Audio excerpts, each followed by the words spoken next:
કહ્યું, હવે બજાર કેવું હતું અને કેવું રહેશે એ મામલે અમારા સહયોગી અને એડિટર અભિજીત ભટ્ટની નિષ્ણાતો સાથે ચર્ચા જોઈએ. આભાર દિશા આપનો.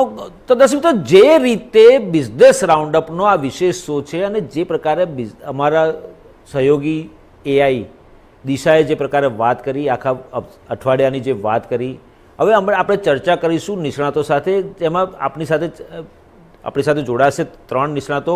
પરંતુ શરૂઆતમાં હું વાત કરું તો સપ્તાહના છેલ્લા ટ્રેડિંગ દિવસે એટલે કે શુક્રવારે શેર બજારમાં તેજી જોવા મળી રહી. સેન્સેક્સ 100 પોઈન્ટ વધારા સાથે 70,966ના સ્તર પર કારોબાર કરી રહ્યો હતો. તે જ સમયે નિફ્ટી પણ 40 પોઈન્ટ ઉછળ્યો, તે 21,295ના સ્તર પર કારોબાર કરી રહ્યો. સેન્સેક્સના 30 શેરોમાંથી 21માં વધારો અને 9માં ઘટાડો જોવા મળ્યો. LICના શેર 52 સપ્તાહની ટોચે પહોંચ્યા છે. તો દર્શક મિત્રો, આ બધી ચર્ચાઓ કરવા માટે આપણી સાથે આજે 3 એક્સપર્ટ જોડાયા છે. મિતાબેન મહેતા, નિખિલ ભટ્ટ અને સુહાસ ફ્રૂટવાલા. આ 3નું સ્વાગત છે. નિખિલભાઈ, સૌથી પહેલા તો આપને સવાલ કરું અને એ પહેલા એક વાત પણ કરું કે રિસર્ચ એનાલિસ્ટ તરીકે આપને તાજેતરમાં ઇન્ડિયા ન્યૂઝ ચેનલના માધ્યમથી બેસ્ટ રિસર્ચ એનાલિસ્ટનો એવોર્ડ આપવામાં આવે, એ બદલ આપને ખૂબ ખૂબ અભિનંદન. Thank you sir, thank you. ચેનલના સર, એડિટર અને તમામ ટીમને સર મારા ખૂબ ખૂબ આભાર કે જેઓએ મારી મતલબ ઉપર એક થોડું ધ્યાન આપીને મને જે ટાઈપ પર રિસર્ચ એનાલિસ્ટમાં બેસ્ટ રિસર્ચ એનાલિસ્ટ એવોર્ડ આપ્યો સર, એ બદલ ખૂબ ખૂબ આભાર. અને આપનો પણ ખૂબ ખૂબ આભાર સાહેબ કે આપના માધ્યમથી હું રોકાણકારોને સાચી, સચોટ અને સંપૂર્ણ માહિતી આપી રહ્યો છું. જી જી જી, thank you very much sir. જી નિખિલભાઈ, તમારી પાસેથી જાણવા માંગુ છું કે તેજીનું શિખર કયું? કારણ કે જે લાસ્ટ વીકમાં આપણે જોયું કે જે પ્રકારે માર્કેટ અપ રહ્યું, સેન્સેક્સ અને નિફ્ટી બંનેમાં અપ રહ્યું અને તેજી જોવા મળી, અને ખાસા એવા શેરોમાં પણ તેજી જોવા મળી છે. તો આનું કારણ શું હોઈ શકે? સર, વૈશ્વિક સ્તરે અનિશ્ચિતતા છે અને ચાઇનાના સ્ટિમ્યુલસ પેકેજ પણ હમણાં એક જાહેર કર્યું ચાઇનાએ. સાથે સાથે ભારતીય શેર બજારમાં જે તેજી જોઈ રહી છે તે વિદેશી સંસ્થાઓની એન્ટ્રીએ ભારતીય શેર બજારને ઐતિહાસિક સપાટીના નવા શિખર ઉપર મૂકી દીધું છે. ઉદાહરણ તરીકે જોઈએ તો ગત સપ્તાહે વિદેશી સંસ્થાઓ દ્વારા અંદાજિત કુલ ₹6500 કરોડની વેચવાલી સામે સ્થાનિક ફંડોની અંદાજિત 9,000 કરોડની સ્ટોક સ્પેસિફિક નવી લેવાની જોવા મળી. વિદેશી સંસ્થાઓ અને સ્થાનિક સંસ્થાઓ બંને એક બેલેન્સ કરીને અત્યારના સમયમાં હાલના સંજોગોમાં અનિશ્ચિતતાના વાતાવરણ વચ્ચે ભારતીય શેર બજારના નિફ્ટી, સેન્સેક્સને બંનેને ટકાવી રાખવાનો એક પ્રયત્ન કરી રહ્યા છે. જોકે દેશના વિવિધ રાજ્યોમાં કોરોનાના વધી રહેલા કેસો અને ઊંચા મથાળે પ્રોફિટ બુકિંગના પગલે ગત સપ્તાહે ગુરુવારે અંદાજિત 1200 થી 1500 પોઈન્ટની બંને તરફી અફડાતફડી જોવા મળી.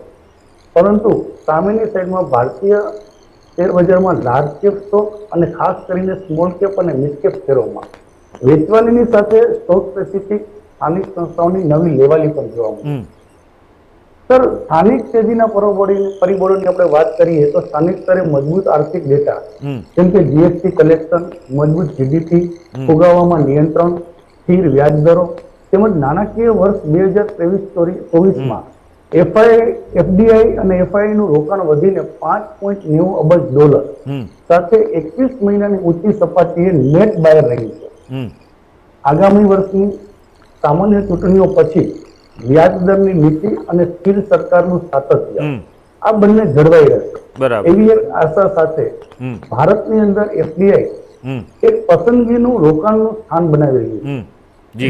સાથે સાથે ડિસેમ્બર 2021માં, હું 2021ની વાત કરું છું સર, ડિસેમ્બર 2021માં જ્યારે 11 કંપનીઓએ ₹9,535 કરોડ એકત્રિત કરી અને ભારતીય શેર બજારમાં એક તેજીનો માહોલ ઉભો કરેલો હતો. બરાબર. સેમ 2021નું જ વાતાવરણ ડિસેમ્બર 2023ની અંદર 11 કંપનીઓ, ત્યારે પણ 11 કંપનીઓ, આજે પણ 11 કંપનીઓ, એના દ્વારા અત્યાર સુધીનું 8,200 કરોડ એકત્રિત કરી અને બીજું શ્રેષ્ઠ મહિનો તરીકે એને સાબિત કર્યું છે. સાથે સાથે ફોરેન રિઝર્વ ફંડ જેને આપણે કહીએ છીએ એમાં પણ સૌથી મોટો ઉછાળો આવ્યો છે.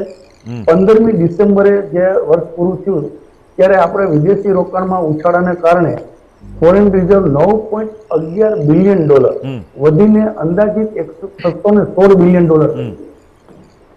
સાથે સાથે જે મીતા મેડમ વાત કરે છે ગોલ્ડ અને સિલ્વરની, તો એ પણ ગોલ્ડ રિઝર્વ પણ અત્યારના $646 મિલિયન ના વધારા સાથે $47.57 બિલિયન પર આવી ગઈ છે.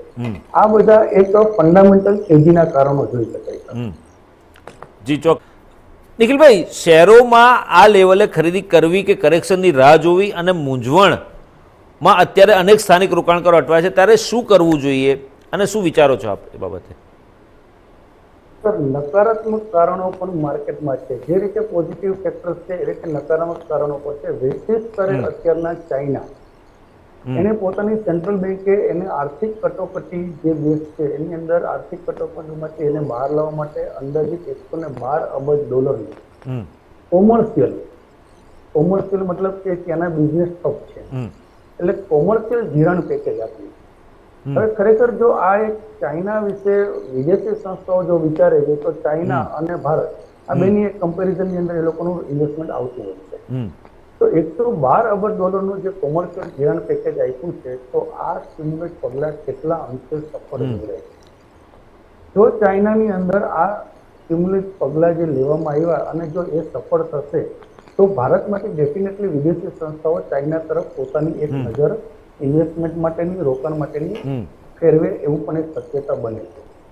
જે રીતે તેજીનો માહોલ છે, તેજીના માહોલની અંદર દરેક ચેનલોના માધ્યમથી, દરેક મીડિયાના માધ્યમથી તેમજ રોકાણકારોને અને ટ્રેડરોને દરેક જગ્યાએ લાવની વાતો થતી હોય છે. ખરેખર તો આ સમયે રોકાણકારોએ સાવધાનીપૂર્વક જે કંઈ પણ તબક્કાવાર નફો મળે છે એને બુક કરી લેવો જોઈએ.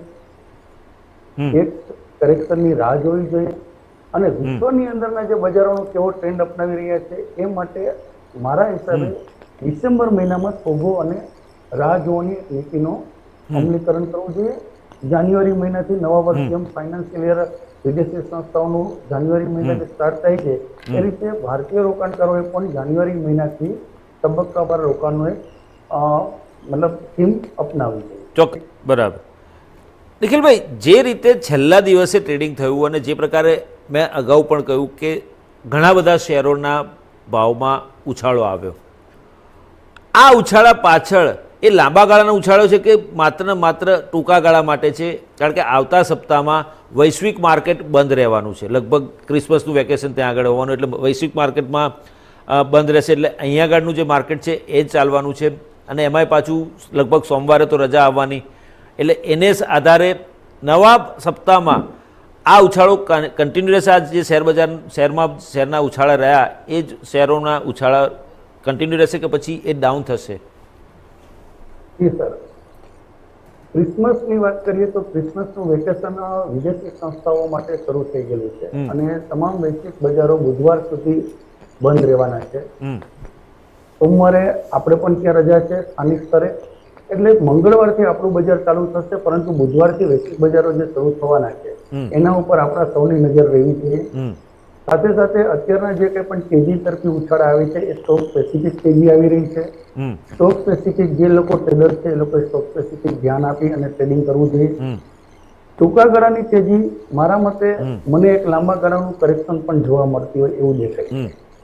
આગામી જ્યારે ડિસેમ્બર મહિનાનો ડેરિવેટિવ્સનો છેલ્લો દિવસ, અંતિમ દિવસ ગુરુવાર હોવાથી લોકોએ સાવચેતીપૂર્વક જાન્યુઆરી મહિનામાં રોલઓવર પોઝિશન કરવી હિતાવહ રહેશે. અતિ ને ગતિ નથી, આ એક શબ્દ ગુજરાતીની આપણી જે કહેવત છે એ પ્રમાણે અત્યારના બજાર અતિ તરફ જઈ રહ્યું છે અને આની ગતિ જ્યારે રૂંધાવાની શરૂ થશે ત્યારે આપણા સ્ટોપ લોસ, આપણી પાસે રહેલું માર્જિન એ જ બધું કામમાં આવવાનું છે. ચોક્કસ. જો સ્ટોપ લોસ ટ્રિગર થઈ જાય તો લાંબા ગાળાની તેજી ધ્યાનમાં રાખી અને એવું નહીં કે ચલો ફરીથી આપણે ખરીદી કરવી, આ છે આ બધા પ્રકારના જે આપણા ગુજરાતીના જે સાહસ લેવાના જે પ્રયાસો હોય છે એને આ સમયે થોભો અને રાહ જોવાની સ્થિતિમાં એક નિર્માણ કરવું જોઈએ. ચોક્કસ. છેલ્લો સવાલ ત્રણેયને કોમન રહેશે જે આપણે દર વખતે રાખીએ છીએ કે આવતા સપ્તાહમાં રોકાણકારોએ કયા શેરમાં ધ્યાન રાખવું જોઈએ અને ક્યાં? નિખિલભાઈ, તમારો ટર્ન. જી સર. સર, સેક્ટરલ સ્પેસિફિકમાં આપણે વાત કરીએ તો મને આગામી જાન્યુઆરી મહિનાની આપણે વાત કરશું, કારણ કે હવે તો ડિસેમ્બર મહિનાના 2 દિવસ બાકી રહ્યા. તો જાન્યુઆરી મહિનામાં મને energy, healthcare, IT, oil and gas અને સાથે સાથે પીએસયુ બેન્કિંગ શેરોમાં ઘટાડે તબક્કાવાર રોકાણ કરવું. અને આની અંદર સ્ટોક સ્પેસિફિક આપણે જોવા જઈએ તો PSU બેન્કિંગ સેક્ટરમાં સ્ટેટ બેંક, બરાબર, જે ભારતીય સ્ટેટ બેંક છે એની અંદર બેન્કિંગ સેક્ટરમાં જો તેજી જોવા મળશે તો આ સ્ટેટ બેંકની અંદર અંદાજિત 600 થી 640 ની વચ્ચે લાસ્ટ ટાઈમ પણ આજ મેં રેકમેન્ડેશન આપેલી 690 નો ટાર્ગેટ એક સ્પર્શી ગયો હતો અને આજે પણ હું આજ 640 ની આસપાસ બાઇંગની ઓપોર્ચ્યુનિટી છે એવું કહી શકાય. સ્ટેટ બેંકની અંદર 600 નો અતિ મહત્વનો સ્ટોપ લોસ ધ્યાનમાં લેવો. સાથે સાથે ફ્યુચર ટ્રેડરોએ પણ ફંડામેન્ટલ આ બેન્કિંગ સ્ટોકને 680 થી 700 રૂપિયા સુધીની આગામી જાન્યુઆરી મહિના સુધીના એક ટાર્ગેટને ધ્યાનમાં રાખી અને ખરીદી કરી. ચોક્કસ. નિખિલભાઈ, જે લોકો સર ઇન્વેસ્ટમેન્ટ બેઝ મતલબ રોકાણ કરે છે કે ડિલિવરી બેઝ જે લોકો રોકાણ કરે છે, ચોક્કસ, એમના માટે સારામાં સારા સ્ટોક છે HFCL, PNB, સેલ અને IOC. ચોક્કસ, આ 4 ફંડામેન્ટલ સ્ટોક છે. ચારેયમાં આગામી વર્ષ માટે, વર્ષ 2024 માટે તબક્કાવાર ડિલિવરી બેઝ રોકાણ એક સારો પ્રોફિટ માર્જિનથી એ લોકો કરી શકે છે અને જે ટ્રેડર્સ છે એના માટે જાન્યુઆરી મહિનો સ્ટેટ બેંક સર. ચોક્કસ. ખૂબ ખૂબ આભાર નિખિલભાઈ, મીતાબેન, સુહાસભાઈ, આપ ત્રણેયનો અમારી સાથે જોડાઈને ચર્ચા કરી અને માર્ગદર્શન આપ્યું બદલ. તો દર્શક મિત્રો, જે રીતે શેર બજારની ચાલ છે અત્યારે અને જે રીતે વાત કરી નિષ્ણાતોએ પણ કે કયા કયા સેક્ટરના શેરમાં ધ્યાન રાખવું જોઈએ અને ક્યાં રોકાણ કરવું જોઈએ, કારણ કે જે પ્રકારનું માર્કેટ ચાલી રહ્યું છે આઈટી સેક્ટરને વધારે મહત્વ મળ્યું છે, કારણ કે આઈટીનો જમાનો છે. ભારત દેશમાં પણ આઈટીના સેક્ટરમાં જે પ્રકારનું રોકાણ થઈ રહ્યું છે, જે પ્રકારના ઇનોવેશન થઈ રહ્યા છે, તેને જોતાં આવનારા સમયમાં આઈટી સેક્ટરના શેર્સમાં ખાસો એવો ઉછાળો જોવા મળી શકે છે. દર્શક મિત્રો, બિઝનેસ રાઉન્ડઅપમાં અત્યારે બસ આટલું જ. વધુ સમાચારના અપડેટ્સ માટે જોતા રહો ઇન્ડિયા ન્યૂઝ ગુજરાત, ગુજરાતી ધડકન. નમસ્કાર. તો દર્શક મિત્રો, આ હતું અમારું સાપ્તાહિક બિઝનેસ રાઉન્ડઅપ. વધુ સમાચાર અને અપડેટ માટે જોતા રહો ઇન્ડિયા ન્યૂઝ ગુજરાત, ગુજરાતની ધડકન.